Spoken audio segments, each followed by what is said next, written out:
Happy New Year and Merry Christmas. Tusoke Merry Christmas. Kati omwaka Katonda yatutadde tugenda gumalako. Era kati ne bwe guba tegunaggwako Happy New Year and Merry Christmas kayiseewo. Gamba eshala twaguyingidde dda. 2025 kati ffe twamaliriza dda. 2024 twamutadde dda. Abakazi twabakyaye dda abatulabize ennaku. Emikwano twafunye emipya. Obwongo twali fresh ffe kati tuli mu 2025 mwe muli mu 2024 ffe twayingidde dda omupya. Totulaba tuli updated ku laptop kati byonna twapudetinga. Omwaka guno weyagadde okufa obufi Mukama Katonda abadde mulungi. Nebaza abawagizi bali lipazo lunnabe timu ffena tubifiirwe. Uganda Baseegu Association Baseegu UBA abantu bakubye emmeza ne bagamba munnange ffe kati tulina ddoboozi ani atwogerera ne bampa obwa chairman nga nze abakulembera mu ggwanga Gravity ye vice auditor ye Kasuku. Ekibiina kirimu abantu bangi bagamba nedda ate ffe gavumenti tetufudde kati nga gavumenti bonna abantu bebeetaaga eggwanga libeeramu abagezi n'abasiru kati batiimu ffena tubifiirwe ebitegedde kati nabo ne bakuba emmeza ne bagamba abakatuliki bagenda kiwa mirembe ne bukalanga abasamize bagenda wannakayime mu bende ndifa Abaseegu tukuŋŋaanirawa omunyongo mukudituwa kitugendamu 2025 twasimbudde dda abantu bayayaana abe Bukunja bakuba abe Kyaggwe abe Busiro Kookira Kayimasaka baga tuwetandikireni kugambe tuli ku bugagga tuli ku mudido 2025 twasimbudde dda. Boys Dormitory wagivuddemu. Boys Dormitory weeri kibiina kitajetinga bakazi bakadde kikoze bulungi omwaka guno tufumbiziza abaana ab'obulenzi 10 era bafunye ebyobugagga. Boys Dormitory abantu bafunye. Mwanga temufumbirwa bakyukule baki. Mwetuli ffena tuli ku nkanga zaffe tuli ampola kaloddo. Olyako mpola. Boys Dormitory tebadde ndi tufumbiziza era abaana ab'obulenzi ne bafuna ku byobugagga nga tebatuuyanye. Kubanga omulamwa gwa Boys Dormitory gwali kugamba abaana ab'obulenzi okufuna ku byobugagga nga tebakoze eki batuuyanye. Kyetuva twanoonyanga abakazi abakuzeekuzeemu ne tubatajetinga ne tubakansa era bafunidde ddala ebyobugagga. Boys Dormitory tekoze by'omwaka guno abaana bafunye ebyobugagga nga tebatuuyanye. Naye Junior afumbirwa tena amaana atugamba yavuddemu. Era anti mu Boys Dormitory temuliimu bbuba bw'oleeta omukazi owamu neki ne banno musheyalinga musheyalinga wekigaana ffe tulina obuwangwa bwaffe mu Boys Dormitory tulina ennono yaffe tolemera mukazi amunno singa aba asiimye nga n'omukazi amwegwanyizizza asobola ogenda nakolaki era tubategekera akabaga amaseya tulina akanyomero ke bayita amaseya mu Boys Dormitory musheyalinga tusheyalinga tulina buzibu kati ate bulombolombo kibwe muyina eno mu kibiina ekipi ekyaba Uganda Baseegu Association no bula no panti era omukolo tugenda gutegeka kwade bagamba ate abantu balina nyege ffe naffe tulina okukolayo ekyaffe ekiganda Uganda Baseegu Association UBA era twakawandiisa bammemba 6 obufaananyi bwa foto obufaananyi 2 emitwalo 2 n'ebbaluwa yerosi abantu bayingidde abaana ab'obuwala bali muli Makerere Kyambogo Nakawa bonna bayingidde ekibiina. Ofisi zammwe ziriwa? Ofisi zote tunabakulangirira ate twakoze ne app Munyonyo app ojja abaana kwebali nkugambye ekiri muli mu Dido Munyonyo app ekuwa omuwala oyagala Munyarwanda mukalu seereza byonna ku Munyonyo app kwebiri ako tipusuzi yakazimbi nkugambye guno mudido ne tipusuzi mwamuziza yazimbye app Munyonyo app era abantu bagidownloading lwakubeera ku Tekino ekuleetera omuwala goyagala mubende ng'ekuyira Kampala Najera wasingayo Banyarwanda era oluteekamu Najera nga bayiika bonna nga bayiika oyagala Baganda oyagala Bagisu bonna. Kati abalina iPhone bakoze batya? iPhone toyinza kubeerako na Munyonyo app enagula Tekino oba Aitero wakubye mukyala Kandida lwetala ani Kandida mukyala Kandida yani alugulidde ku pata ye yalidde ezembaata yajjonkera abayaayi omanyi ffe abayimbi tuwogera na nnyimba otujjonkera tukujjonkera otujjonkera tukolaki fumbiro bwe liba mukka nga togusobola nga olifuluma so sad story nako kakoze eki kafulumya omwaka nga tugumaliriza otegedde abantu kubadde baŋŋamba wali mukambwe nnyo wakozesa obukambwe bungi mu sad story yeriwa otegedde so oluyimba nalwo olufulumya wakakola otya oyagala nkubuulire sad story gwe about my life nga nerwenkesa lwembala gwe bomboclat kwegamba nanyungula ku maziga lwakuba kati ndi ku tv sobola kukola ki kaaba so byonna mbiwumbye nembireeta mu luyimba kwe luli lufulumya olwaleero abantu balwagadde sofa lutambula wetutuukidde kati saawa ziringa 2 lumaze okugenda ku trending nyimba 3 ezisinga okwokya mu ggwanga gyonna ku YouTube sad story ku TikTok luyingidde emitwalo 2 so tetutambudde bubi omwaka guno gweoyimbako tagambe mulawo mujjonkera nnyo nedda tetumujjonkera lwaki yatujjonkera ezegera ate ffe gwe twali tuyimbako mulala kati buli muntu akagatto bwe kakutuuka nga tutambula okambala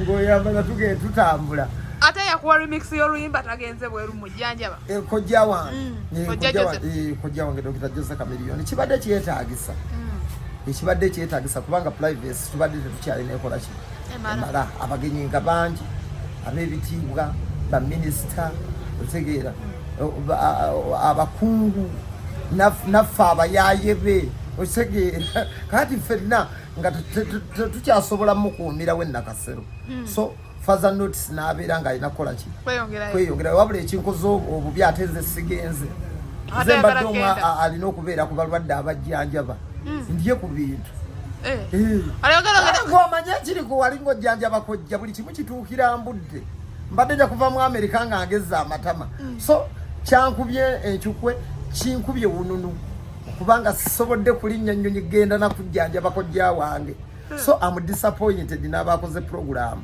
kwa nabadde ngamba nze bwe mba nzijanjaba kojja wange buli kimu ngenda kubandiira mbudde kuba ssente weeri mbadde nja kulyanga emigaati byonna so kyekyaganye program yaza siriiko wasaba nasigadde mu ssaala application nateekayo nakubaakuba abakulu akaama banaiti mundeka naye wizo yannyingiridde era wizo olugendo yalugenzeemu okuluwoomerwa so nze nviiriddemu awo sobodde kujjanjaba kojja wange newankubadde mbadde neesuuza okulya ku bibbaga chipusi eby'Amerika so olugendo lunsaze kati mwiva kyokujjanjaba kwali obadde yagala genda kulya ng'ojjanjaba kojja wange Dr. Jose Chameleone buli kyakuli olaba bibadde wali nakasero nga bivundirawo kati ekiri mu Amerika ate so Amerika abadde agenda kumpoomera mbadde nja kuvaayo nga ngezi so ennaku gye ndimu eno naye mwagaliza okusuuka n'otugamba mbu alesa akuwadde industry yonna era bwe nakaabye ne mukubira emmiro ne mugamba naye kojja olugendo olwo nondirwetabyeko nagakakana kankulekere industry era ndekedde ebintu bingi fayiro bweti angambye industry ya Uganda ngikwasiza obira okola ki ogitambuza nankwasa ebipapula documents bweziti nandaga engeri gye yagobamu abakongo engeri gyakikubye emyaka 2 ng'ali nampeemu kwegamba industry agindekedde nangamba industry ngikwasiza Tereza Lungamya yanaamiriza andekedde bingi katalogeza enjawulo abantu abasinga tebamanyi byama bya music wa Uganda Chameleone yayina ebyama nga bw'olaba gavumenti nti ebyama bya gavumenti so Chameleone yalina ebyama bya Uganda music industry so ebyama abindekedde biri bitya tebikyali byama ebyama ati bikyali byama ati kati nze mbirina ebipapula bwe biti engeri gye yagoba abakongo gwogimanyi engeri gye yajjawo tape ne tugenda ku studio bimanyi gwobimanyi tobimanyi so andekedde ebintu bingi katalogo nnene kati ogenda bikozesa ki so ngenda kubiyitaayitamu era kwe kusoma kuno kunsanze ndi muyimero otaganjula yagoba atya abakongo otegeera kibye ndimu kati mpitaayitamu otegeera kubanga y'omu kubanyumirwa nnyo oluyimba lw'enkugi nangamba ebaba bakujjonkera bajjonkere ate yabadde ampadde ne remix olafatata n'aje bomboka Rastaman bomboka olwo nayo yalumpadde omanyize gwe yawa olukusa ennyimba ze zonna yampa yagagulira owulyango yagala okuddamu kikola kunzenzeka kati yakwadde limba ki yampadde bomboka awanu Rastaman bomboka Rastaman bomboka bomboka kati lwogenda luddamu abasajja bomboka ozaala w'abalasi byonna yabindekedde so keyboards yakubirangako omanyi producer Chameleone y'omu kuba producer abasinze okuba hits mu Uganda abantu tebakimanyi so byonna yabindekedde ebintu bye byonna nangamba bikuumo bitereke so mbiri kati ate family ye lwaki abirekera gwe family ate kati ate eri balala eri mwana bano batunka nabo bano abajjonkezi bandekedde bano mu music industry wano wankwasiza namba kulekedde era yakutte mikono nanga nanyweza bwata ngamba oli strong namuga akojja nywedde nanga ngeze kunyonyi industry njikuwa dika video ngenda kakuwa what birina era wadda twewuunya lwaki gwe teyakuwaddeyo ku mugundi obuki ku bakwita batya necklace yambadde agalajikulabe eriwa yakubye siliva kati yobe tomanyi bya siliva ate nawe otandise okunjijongera mutwalo 8 oli kino siliva meka 8 abamanyi siliva bajja kubuulira atakamanya abatakategeera yakutte emitwalo 8 kitegeeza buli aŋŋamba mbukali wansi waazo tabimanyi tamanyi siliva abamanyi siliva bo bajja kubuulira wano yampadde 8 nangatirako katalongo kati ngoma kyendiko ndi ku mudido bali bakwata ebivulu bye bingi mu Christmas onaayimbako ebimu bateekewo ekifaananyi kamiliyo teyeetaaga kujja buli eyali yamutimba ateekawo ekifaananyi kye abantu bagenda kujja bayingire badigide taliwo ali out of country naye kamiliyoni abantu okumulaba ne balaba ku kifaananyi ekikaali kijjula bw'osumulula omuziki gwe ne waba wasigala wabweru bateekewo ekifaananyi bayole enzibu bateekewo ekifaananyi basumulule endongo ye owulire ebikaali bwe bijjula oli yamala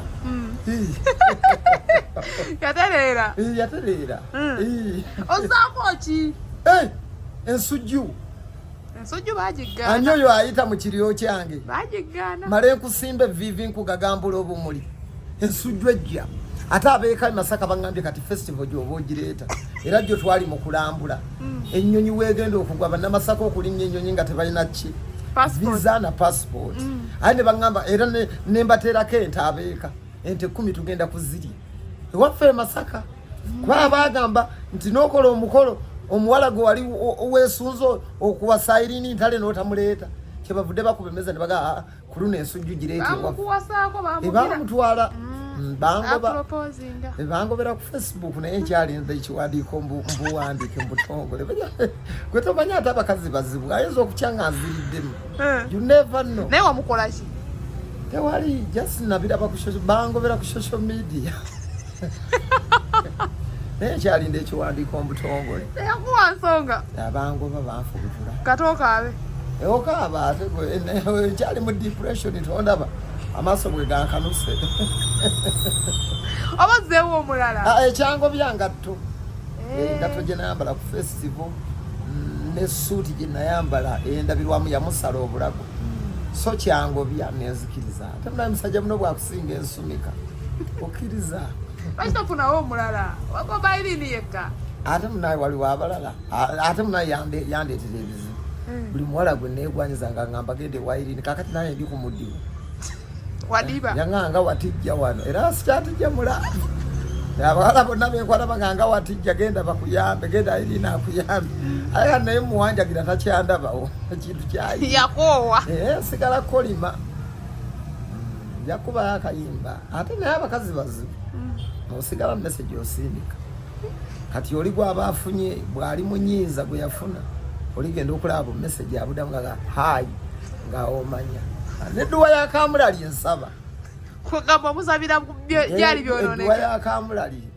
duwe okolima olunaku lumu ekintu kibeere nga kikola kikidda mu mikono naye tebagamba okolima kiba kibi mulavu tukolimira ddala tukuba n'emimiro kale mukama alibalaba tukolimira ddala mulaavu okolima olagira ddala obutali bumativu mulaavu